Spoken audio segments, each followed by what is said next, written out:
मला अतिशय उत्तम अनुभव आला. मला सुरुवातीला म्हणजे मी ज्वारीलाच वापरलं, बर कांदा आणि लसूण वापरलं. कांदा एवढा हे झाला नाही, पण व्यवस्थित त्याचा भरला. आकार वगैरे. छोटासा मी घरच्या पुरतच बर, बर. केलं. लसूण मात्र छान आला, एकदम मोठा. पूर्वी एवढं बारीक व्हायचा, म्हटलं तर जाऊ दे, जीवामृत टाकूनही बारीकच आला. पण आता SSM वापरलं, परत मग साईज झाली, साईज चांगलीच वाढली. चांगली मोठी, त्या MP सारखी. हो हो. त्याचं कारण माहिती आहे तुम्हाला कसं असतं, जीवाणू म्हणजे आचारी आहे. तुम्ही जीवामृत टाकायचे ना तर आचारी सोडायचे. हा. पण किराणा कुठे?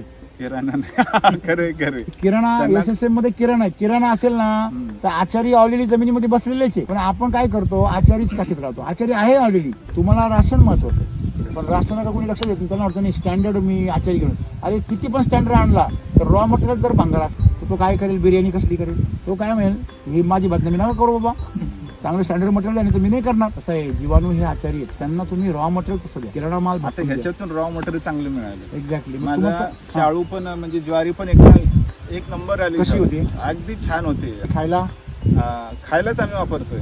काय वेगळं पण काय म्हणजे आता सुरुवात केली खायला, एकदम बेस्ट ज्वारी खायला. जेवढं तुम्ही वैदिकचा वापराल ना तेवढं तुमचा आहार सॉफ्ट होतो, मऊ होतो. जेवढं तुम्ही केमिकल वापरला तेवढं तो प्लास्टिक सारखा होतो. तो आहार सुद्धा सांगतो की मी काय झालोय, आर्टिफिशियल झालो. तरी लोकांना आर्टिफिशियल शेती करायची, आर्टिफिशियल इंटेलिजन्स शेतीमध्ये नाही ती सवयच लागली.